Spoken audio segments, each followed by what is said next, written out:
Ito na yung last. Huwag mo isama sa bawo. Opo. Dapat patuwid ang paglagay mo. Ayan, nagkalat ka naman eh. Scatter. Tama na yan.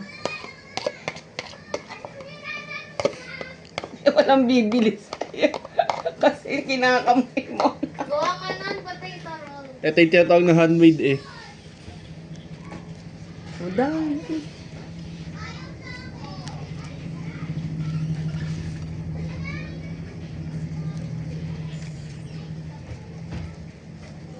Pwedeng naka-triangle yung dulo para ano.